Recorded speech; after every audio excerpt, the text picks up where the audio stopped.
Live, local, late breaking. This is WPBF 25 News at 5.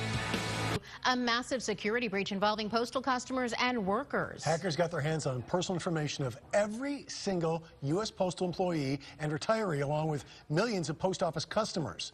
The personal information of employees included social security numbers, birthdays, addresses, employment codes used in the Postal Service's payroll systems. And hackers got names, phone numbers, email addresses of 3 million customers. Aaron Guy, live now on the Breaking News Center. Aaron, you've been talking with local victims. There's a way you can protect yourself here. There definitely is. Unfortunately, we are seeing way too many of these breaches. I talked to an expert who has 3 simple things we can do right now to protect ourselves.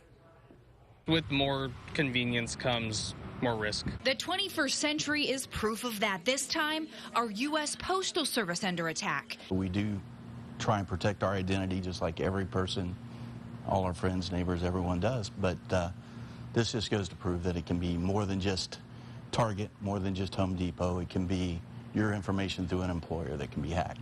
Gary Hamrick represents the American Postal Workers Union. He and his wife, both current employees. I've run the full gamut of emotions on it. He found himself taking the same advice he was giving his fellow workers, calling credit monitoring companies. Put a 90-day fraud alert on.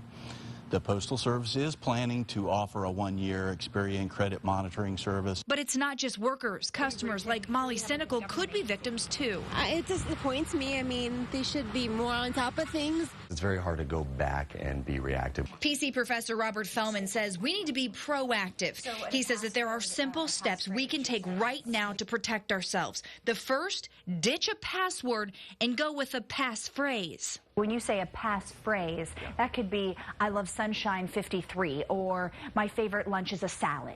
Great. Yeah, absolutely. Overcomplicate and make it something that's just not so obvious. And beware of the info you're sharing on social media. They can market to you better, they can target you, and they might have some gray areas that they're going to get some right answers from you, and at that point you're a victim, next thing you know. All right, well, the third thing we can do right now, never give information over the phone. But I said, you know, there are a lot of times my bank will call me and I think, well, it's my bank. They know a lot of my information. He said, yes, and they may be reputable. You never know. He said, what you need to do, say thank you, hang up, look the number up yourself, look on the back of your credit card or a statement, then call them back. You call them. You call them, then you know it's legitimate. That's good advice. Yeah, very good advice. Now, the Postal Service created a video clip to help people who are part of this breach. We have linked on our website just to give them some more information because this is scary stuff. That sure is. Thank you, Aaron. Thanks.